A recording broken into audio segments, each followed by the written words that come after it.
ஏதோ ஒரு ரிலேஷன்ஷிப்ல நீங்க இருக்கீங்க. ஆரம்பத்துல இந்த ரிலேஷன்ஷிப் ரொம்ப அழகா தான் இருக்கு. ஆனா போக போக கொஞ்சம் கொஞ்சமா நீங்களே உங்கள லூஸ் பண்ண மாதிரி, உங்களுக்குன்னு ஸ்பெசிஃபிக்கா ஒரு ஐடென்டிட்டி இல்லாத மாதிரி உணர்ந்திருக்கீங்களா? அப்படி இல்லன்னா, இந்த ஒரு நபர் நம்மள விட்டு பிரிஞ்சு போயிடுவாங்களோ அப்படிங்கிற பயம் உங்களுக்கு இருந்திருக்கா? அத விட பெரிய பயம், இவங்க பிரிஞ்சு போயிட்டாங்கன்னா நான் தனிமையில ஆயிடுவேனே, எனக்கு வேற யாருமே இவங்கள மாதிரி ஒரு க்ளோஸா வேற யாருமே இல்லையே என் கூட, அப்படிங்கிற எண்ணமும் பயமும் உங்களுக்கு வந்திருக்கா? இவங்கள எப்படியாவது நம்ம கிட்ட தக்க வச்சுக்கணும் அப்படிங்கிறதுக்காக நீங்க மட்டுமே நிறைய சாக்ரிஃபைஸ் பண்ற மாதிரி, அட்ஜஸ்ட் பண்ணிட்டு போற மாதிரியான சூழ்நிலை உங்களுக்கு வந்திருக்கா? இதெல்லாம் சரியா தவறா? இந்த மாதிரி நடக்கிறது இயல்பா இயல்பில்லையா அப்படிங்கறத பத்தி பேசுவோமா? நம்ம வாழ்க்கையில வர்ற ஒருத்தவங்க மேல நம்ம அபரிமிதமான அன்பு வைக்கிறதும், அவங்கள சார்ந்தே நம்ம உலகத்தை நம்ம உருவாக்கிக்கிறதும் இயல்பா நடக்கக்கூடிய ஒரு விஷயம் தான். இதுதான் இமோஷனல் அட்டாச்மெண்ட் அப்படின்னு சொல்லுவோம். இதுல 2 விதம் இருக்கு. ஒண்ணு ஹெல்த்தியான இமோஷனல் அட்டாச்மெண்ட்.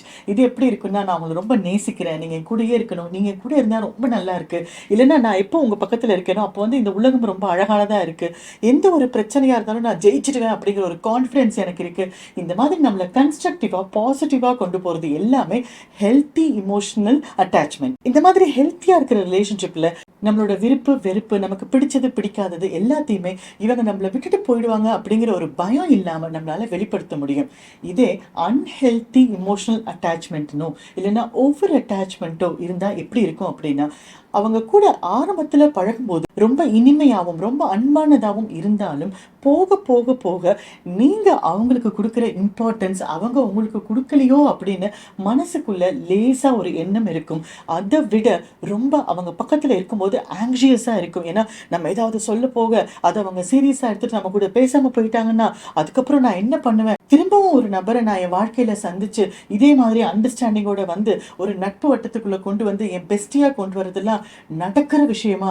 அதுக்கு நம்ம பேசாம இருந்துடலாம் அப்படின்னு ஒரு சின்ன டென்ஷனும் ஒரு ஆங்ஸைட்டியும் அதை விட அதிகமா மனசு வலியும் இருக்கும். இந்த மாதிரி ஒரு உணர்வு உங்களுக்கு யார் கூடயாவது இருக்கு அப்படின்னா அது அன்ஹெல்தி இமோஷனல் அட்டாச்மெண்ட்டோ இல்லைன்னா ஓவர் அட்டாச்மெண்ட்டோ இருக்கிறதுக்கு வாய்ப்பு இருக்கு.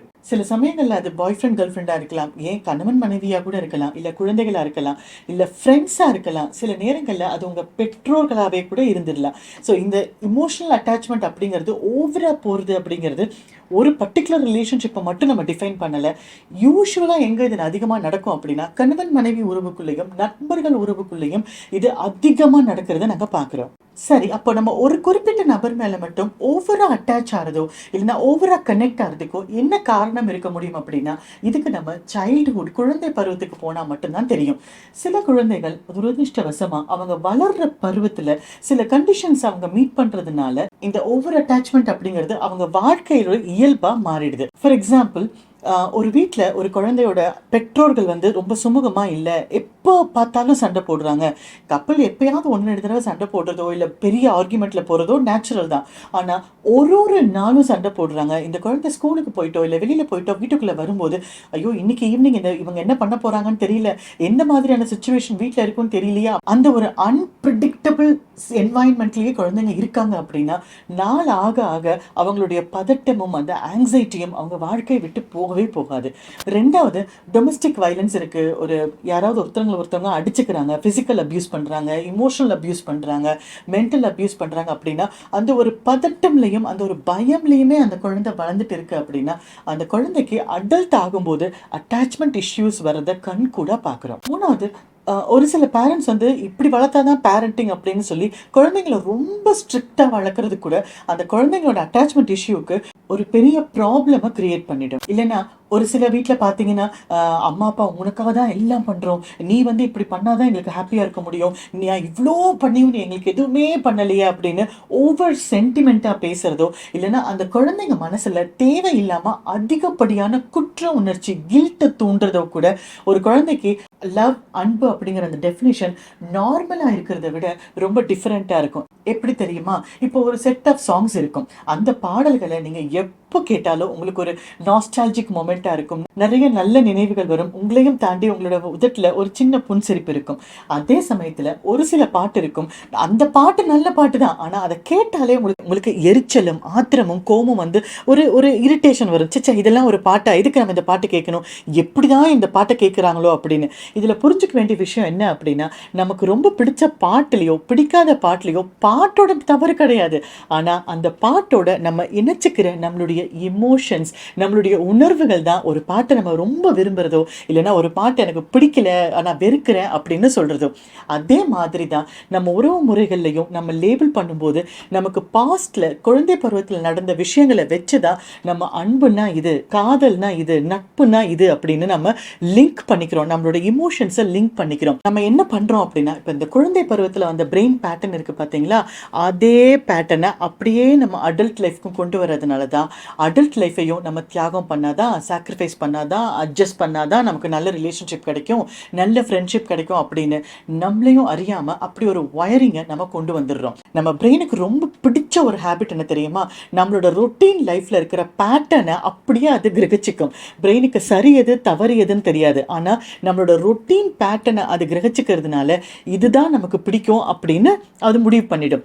இப்போ என்கிட்ட வர கிளைண்ட்ஸில் ஒரு கிளைண்ட் வந்து ஃபிசிக்கல் அபியூஸ் இருக்கிற ஒரு பார்ட்னரை சூஸ் பண்ணாங்கன்னா திரும்ப திரும்ப அவங்க அதே பேட்டர்னில் இருக்கிற பார்ட்னர் தான் சூஸ் பண்ணுவாங்க. ஏன்னா அதுதான் சேஃபு, உனக்கு அதுதான் பழக்கம், நீ யூஸ்வலாக அதுதான் பண்ணுற அப்படின்னு அவங்களுக்கு பிரெயின் ரெக்கக்னைஸ் பண்ண பேட்டர்னால தான் நிறைய கிளைண்ட்ஸ் என்கிட்ட வரும்போது சொல்லுவாங்க, நான் எப்படி தான் இந்த மாதிரி தப்பான ஆளையே நான் பார்ட்னராக சூஸ் பண்ணுறேன்னு தெரியல, எப்போ பார்த்தாலும் நான் இப்படியே ஏமாந்து போகிறேன், இப்படியே கஷ்டப்படுறேன் அப்படின்னு சொல்கிறது. அப்போ குழந்தை பருவத்தில் ஒரு அன்சேஃப் என்வாயன்மெண்ட்லேயோ இல்லைனா ரொம்ப அன்பிரடிக்டபிளாக இன்கன்சிஸ்டண்ட்டாக இருக்கிற பேரண்ட்டோ இல்லைனா ரொம்ப கில்ட்டு குற்ற உணர்ச்சியை தூண்டுற ஒரு பேரண்டிங் ஸ்டைலோ இல்லைனா நீ இது பண்ணாதான், இந்த சாக்ரிஃபைஸ் பண்ணாதான் நீ வந்து எனக்கு குழந்தை, இந்த சாக்ரிஃபைஸ் நீ பண்ணாதான் நீ நல்லவங்க அப்படின்னு சொல்லி வளர்க்குற அந்த ஒரு கண்டிஷன்லேயோ வளர்கிற குழந்தைகள் அன்பாக இருக்கணும், நட்பாக இருக்கணும்னா நம்ம எப்போவுமே சாக்ரிஃபைஸ் பண்ணணும், நம்ம எப்போவுமே டிபெண்ட்டாக இருக்கணும் அப்படிங்கிற ஒரு முடிவுக்கு வர்றது தான் அன்பு, காதல், நட்பு. இதில் ரொம்ப அழகான 2 விஷயங்கள் இந்த உறவு முறைகள் எல்லாத்துலேயுமே நம்ம நான் ஜட்ஜ்மெண்டலாகவும் அன்கண்டிஷனலாகவும் இருக்கிறது தான்.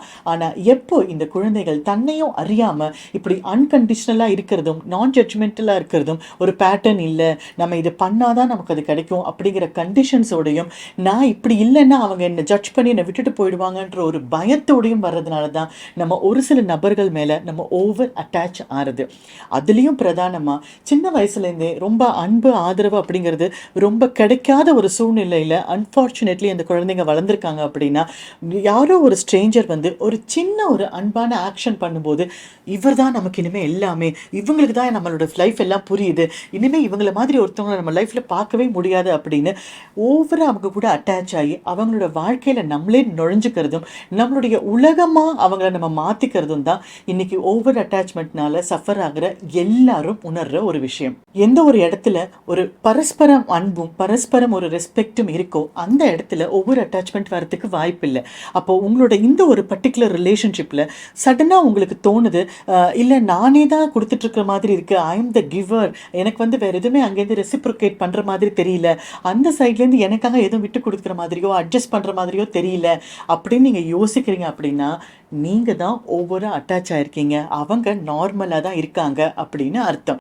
இந்த இடத்துல ஒரு அழகான ரிலேஷன்ஷிப்போ இல்லை ஒரு நட்போ இல்லை ஒரு காதலோ ஓவர் அட்டாச்மெண்ட்டாக மாறுது அப்படின்னா, நீங்கள் எப்போ உங்கள் உலகத்தையே அவங்க கால் கீழே போட்டு நான் சரண்டர் ஆகிடுறேன், நீ என்ன சொன்னாலும் நான் கேட்குறேன், எனக்கு பிடிக்காத விஷயம் கூட நான் உனக்காக பண்ணுறேன், ஆனால் என்னை விட்டு மட்டும் தயவு செஞ்சு போயிடாத, நீ இல்லாத வாழ்க்கை என்னால் கற்பனை கூட பண்ணி பார்க்க முடியல அப்படின்னு ஒரு 2 தடவை சொன்னால் பரவாயில்ல, ஆனால் அது மட்டுமே இருந்து நீங்கள் உங்களோட விருப்பு வெறுப்புகள் எல்லாத்தையும் விட்டுட்டு அவங்களுக்காக கம்ப்ளீட்டாக சரண்டர் ஆயிட்டீங்க அப்படின்னா அந்த இடத்துல தான் ஓவர் அட்டாச்மெண்ட் அப்படிங்கிறதோட நெகட்டிவிட்டியை நீங்கள் ஃபேஸ் பண்ண முடியும். சரி, ஒரு ரிலேஷன்ஷிப்பில் ஓவர் அட்டாச்மெண்ட்டில் நீங்கள் இருக்கீங்களா அப்படின்னு எப்போ தெரிஞ்சுக்கலாம் அப்படின்னா, முதல் விஷயம், நீங்கள் யார் கூட எப்படி ஓவராக அட்டாச் ஆயிருக்கீங்களோ அவங்க தான் உங்கள் உலகம் அப்படின்னு நம்புறீங்களோ அந்த நபருக்கு வேறு யாராவது நண்பர்களோ உறவினர்களோ இருந்தால் அவங்க கூட அவங்க குவாலிட்டியான டைம் ஸ்பெண்ட் பண்ணால் உங்களுக்கு பிடிக்காது, உங்களுக்கு அது ரொம்ப கஷ்டமாக இருக்கும். நான் உனக்காக தானே எல்லாம் பண்ணுறேன், நீ மட்டும் எல்லார் கூடயும் போறிய அப்படிங்கிற அந்த ஒரு ஆங்ஸைட்டியும் ஒரு இன்செக்யூரிட்டியும் இருக்கும். இருக்கும். ரெண்டாவது, அவங்க கூட நீங்க என்ன பேசினாலும் ஐயோ அவங்க கஷ்டப்பட்டுருவாங்களோ, அவங்களுக்கு பிடிக்காத விஷயம் நம்ம சொல்லிடுவோம் அப்படிங்கிற அந்த ஒரு பதட்டத்திலேயே நீங்க இருக்கிறதுனால அந்த மொமெண்ட்டை நீங்க என்ஜாய் பண்ணவே முடியாது. மூணாவது, you can never say no. அவங்களுக்கு நோவே உங்களால் வாய் திறந்து சொல்ல முடியாது. ஏன்னா நான் நோன்னு சொல்லி அவங்க வேற யார்கிட்டயாவது அந்த உதவியை வாங்கிக்கிட்டு அவங்க இவங்களுக்கு ரொம்ப க்ளோஸ் ஆகிட்டா என்ன பண்ண முடியும் அப்படிங்கிற அந்த ஒரு டென்ஷன் உங்களுக்கு இருக்கிறதுனால என்னதான் ஆனாலும் பரவாயில்லன்னு உங்களோட பவுண்டரியை ஸ்ட்ரெச் பண்ணி நீங்கள் அவங்க கேட்குறத பண்ணி கொடுப்பீங்க. அடுத்தது, ஏதாவது பண்ணி அவங்கள திரும்ப நம்ம இம்ப்ரெஸ் பண்ண முடியுமா, அவங்கள சாட்டிஸ்ஃபை பண்ண முடியுமா அப்படிங்கிற அந்த ஒரு விஷயத்திலேயே தான் உங்கள் கவனம் மொத்தமும் இருக்கும். இந்த ப்ராசஸ் எல்லாம் நீங்கள் பண்ணிகிட்டே இருக்கும்போது சடனாக ஒரு நாள் நீங்கள் திரும்பி பார்க்கும்போது என்னடா இது, நம்ம தான் எல்லாம் பண்ணிகிட்டே இருக்கோம், நமக்கு எதுவுமே அங்கேருந்து கிடைக்கலையே அப்படிங்கும்போது அதில் அவங்க தவறு இருக்கோ இல்லையோ, ஆனால் நீங்கள் கம்ப்ளீட்டாக கொலாப்ஸ் ஆகி மனசு உடைஞ்சு போய் உட்காந்துருவீங்க அப்படிங்கிறது தான் உண்மை. சரி, இப்போ இந்த ஓவர் அட்டாச்மெண்ட்டோ இல்லைன்னா அட்டாச்மெண்ட்டோ இது இயல்பா அப்படின்னா கண்டிப்பாக நிறைய குழந்தைங்களுக்கு இயல்பாகவே நடக்கிற ஒரு விஷயம்தான். ஏன்னா அட்டாச்மெண்ட், இமோஷனல் அட்டாச்மெண்ட் அப்படிங்கிறது ஒரு நார்மலான மனிதம் உள்ள மனுஷனுக்கு கண்டிப்பாக வரக்கூடிய ஒரு விஷயம்தான். ஆனால் எப்போ அது ஓவர் அட்டாச்மெண்ட்டாக ஆயிடுச்சுன்னு உங்களுக்கு தெரிஞ்சதோ அந்த மொமெண்ட்லேருந்து நீங்கள் ரெக்கவர் ஆக வேண்டியது ரொம்ப அவசியம். இதுக்காக தான் நம்ம எப்போவுமே சொல்லுவோம், நிறைய நட்பு வட்டங்களை நம்ம வச்சுக்கணும். ஒரே ஒரு நபர் மேலே நம்மளோட இமோஷனல் டிபெண்டன்சி எல்லாத்தையும் எதிர்பார்க்கறது அவங்களுக்கும் நம்ம பேர்டனாக இருப்போம், நமக்கே நம்ம பேர்டனாக இருப்போம். எப்படி நமக்குள்ள நிறைய டேஸ்ட் அண்ட் ப்ரிஃபரன்சஸ் இருக்கும், நிறைய வித்தியாசமான உணர்வுகள் இருக்கும், அந்த மாதிரி நம்மளுடைய நட்பு வட்டமும் எத்தனைக்கு எத்தனை பெருசாக இருக்கோ அத்தனைக்கு எத்தனை நம்ம நிறைய நல்ல விஷயங்களை கற்றுக்கலாம், நிறைய விஷயங்களை பற்றி தெரிஞ்சுக்கலாம். ஒரு இடத்துல தடுக்கி விழுந்துட்டா கூட இன்னொரு இடத்துல நம்மளை கைப்பிடிச்சு தூக்கி விடுறதுக்கு யாராவது ஒருத்தர் கண்டிப்பா இருப்பாங்க. இப்போ ஏதோ ஒரு ரிலேஷன்ஷிப்ல இல்லைன்னா ஃப்ரெண்டோ இல்லைன்னா உங்களோட வீட்டில் இருக்கிறவங்களோ இல்லை யார் கூடயோ நீங்க ரொம்ப ஓவர் அட்டாச்சா இருக்கீங்க. ஆனா நீங்க கொடுக்குற அளவுக்கு அன்போ அட்டென்ஷனோ அரவணைப்போ டைமோ உங்களுக்கு அது கிடைக்கல அப்படின்னா அதுலேருந்து நீங்க கொஞ்சமாவது வெளியில வரணும் அப்படின்னா அதுக்கு நீங்க பண்ண வேண்டிய ஸ்டெப்ஸ் என்ன தெரியுமா? நம்மளோட பிரெயின்ல இருக்கிற அந்த பேட்டர்னை ஷிஃப்ட் பண்ண வைக்கிறது தான். எப்படி பண்ண முடியும்? முதல்ல பண்ண வேண்டியது செல்ஃப் ரிஃப்ளெக்ஷன். உங்களோட எக்ஸ்பெக்டேஷன்ஸ் என்ன, உங்களோட பேட்டர்ன் என்ன, நீங்க குழந்தை பருவத்துல நீங்க என்ன நினைச்சீங்க, அன்புனா என்ன, நட்புனா என்ன, காதல்னா என்ன, தியாகம்ங்கிறதோட டெஃபினிஷன் என்ன, எது வரைக்கும் பண்ணா அது தியாகம், எதுக்கு மேல போனா அது சரண்டர் அப்படிங்கிற அந்த டெஃபினிஷன்ஸ் எல்லாம் உங்களை பொறுத்த வரைக்கும் என்ன அப்படிங்கிறதையும், நீங்க இது வரைக்கும் அன்புனா என்ன நினைச்சிட்டு இருக்கீங்க அப்படிங்கிறதையும் செல்ஃப் ரிஃப்ளெக்ட் பண்ணி பார்க்க வேண்டியது ரொம்ப அவசியம். அப்படி பண்ணாதான் உங்களோட தேவைகளோட அளவுகோல் என்ன அப்படிங்கிறத உங்களால கிளியரா நிர்ணயம் பண்ண முடியும். ஸோ முதல்ல நீங்கள் பண்ண வேண்டியது உங்களோட பிஹேவியர் பேட்டர்ன் என்ன அப்படிங்கிறத நீங்கள் உட்காந்து யோசித்து கண்டுபிடிக்கிறது தான். எது உங்களுக்கு சந்தோஷம் கொடுக்குது, எது உங்களுக்கு தேவை, எது உங்களுக்கு பிடிக்கல, எது உங்களுக்கு ரொம்ப பிடிச்சிருக்கு அப்படிங்கிறத உணர்றது தான் இந்த ஸ்டெப். ரெண்டாவது, இப்போ நீங்கள் செல்ஃப் ரிஃப்ளெக்ஷன் பண்ணி எழுதி வச்சுருக்கீங்க இல்லையா, இங்கெல்லாம் நான் ஸ்ட்ராங்காக இருக்கேன், இங்கெல்லாம் நான் வீக்காக இருக்கேன் அப்படின்னு. எந்த இடத்துலலாம் நீங்கள் வீக்னஸ் அப்படின்னு நினைக்கிறீங்களோ அது உண்மையிலேயே வீக்னஸ் தானா அப்படிங்கிறத கண்டுபிடிச்சி அதுக்கப்புறம் உங்களோட இன்னர் ஸ்ட்ரென்த், கோரை நீங்கள் ஸ்ட்ரென்த் பண்ணுறது தான் ஒரு ரிலேஷன்ஷிப்பில் மியூச்சுவல் ரெஸ்பெக்டோடு இருக்கீங்க, மியூச்சுவல் மெச்சூரிட்டியோடு இருக்கீங்க அப்படிங்கிறத நிர்ணயிக்கும். அதனால் உங்களோட வீக்னஸ்ஸை நீங்கள் நினைக்கிற அந்த பிஹேவியர்ஸை எப்படி உங்களோட ஸ்ட்ரென்த்தாக நீங்கள் மாற்ற முடியும் அப்படிங்கிறதையும் நீங்கள் யோசிக்கணும். இதுக்கு உங்களுக்கு ரொம்ப ஹெல்ப் பண்ண போகிற விஷயம் பவுண்ட்ரி தான்.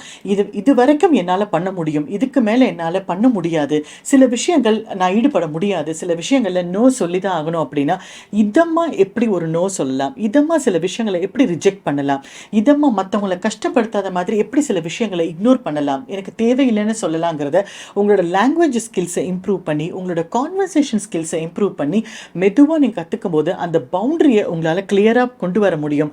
நீங்களும் யார் மேலேயும் ஓவராக இமோஷனலி டிபெண்ட்டாக இருக்க மாட்டீங்க, வேற யாரும் உங்கள் மேலே அப்படி இருக்காத மாதிரியும் உங்களால் பார்த்துக்க முடியும். அடுத்தது, ஸ்லோ டவுன். நீங்கள் மனசு பதட்டத்தோடு இருக்கீங்க, இல்லைன்னா படப்படப்படன்னு வருது, இல்லைன்னா அவங்க நம்மளை விட்டு போயிடுவாங்களோங்கிற டென்ஷன் இருக்குது அப்படின்னா முதல்ல அதுக்கு எந்த விதமான ரியாக்ஷனும் காட்டாமல் முதல்ல நீங்கள் உங்களை காம் டவுன் பண்ணிக்கோங்க, கொஞ்சம் அமைதியாகுங்க. இதுக்கப்புறமா யோசிங்க, இது நான் பண்ணுறது அவசியம் தானா, எனக்கு தேவைதானா அப்படின்னு யோசிங்க. நாலாவது, எந்த ஒரு விஷயமா இருந்தாலும் உங்களால் சரியான முடிவு எடுக்க முடியும் அப்படிங்கிற ஒரு நம்பிக்கை உங்களுக்கு வரல அப்படின்னா கொஞ்ச நேரம் உங்களை ஆசுவாசப்படுத்திக்கிட்டு காம் டவுன் பண்ணிவிட்டு அப்புறமா தீர யோசிச்சு இது தேவையா தேவையில்லையான்னு யோசிக்கும் போது கண்டிப்பாக ஒரு மூணாவது பெர்ஸ்பெக்டிவ்லேருந்து உங்களால் அந்த விஷயத்தை பார்க்க முடியும். 4வது, என்ன ஆனாலும் சரி, இந்த ஒரு நபர் மேல நட்பா இருக்கிறது, இல்லன்னா ஒரு ஆள் மேல மட்டும் நம்மளோட எமோஷனல் நீட்ஸ் எல்லாம் திணிக்கிறது அப்படி இல்லாம, உங்களுடைய நட்பு வட்டத்தையும், உங்களுடைய வளர்ச்சியை நோக்கியும் நீங்க போறது ரொம்ப அவசியமா இருக்கும். ஸோ இந்த மாதிரி சாய்ஸஸ் எல்லாம் நீங்க கான்ஷியஸா பண்ணும்போது, கண்டிப்பா உங்க உடம்புல இருக்கிற அந்த நர்வஸ் சிஸ்டம் கொஞ்சம் காம் ஆயி, உங்க பிரெயின் வந்து, இல்ல இந்த நபருக்கு இந்த புது பேட்டர்ன் ரொம்ப ஹெல்ப்ஃபுல்லா இருக்கு. இந்த புது பேட்டர்ன் வந்து ரொம்ப பிடிச்சிருக்கு. அவர் நெறைய பேர் கூட பேசுறாங்க. நெறைய பேர் கூட நல்லா பழகுறாங்க. அவங்களுக்கு கிளியரா பவுண்டரி செட் பண்ண தெரியுது.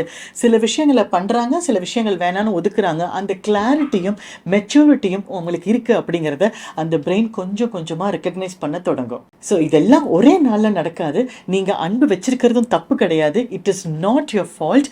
நீங்க அன்பு வச்சிருக்கீங்க அப்படின்னா, அதுக்கு பின்னாடி உங்க சைல்ட்ஹுட்ல நடந்த விஷயங்கள் இருக்கு அப்படிங்கிறத நீங்க எப்ப புரிஞ்சுக்கிறீங்களோ, அதுக்கப்புறமா எப்படி எல்லா ரிலேஷன்ஷிப்லயும் நம்மளும் ஹெல்த்தியா இருக்க முடியும், அந்த ரிலேஷன்ஷிப்பும் எப்படி ஹெல்த்தியா இருக்கும் அப்படிங்கிறத உங்களால புரிஞ்சுக்க முடியும்.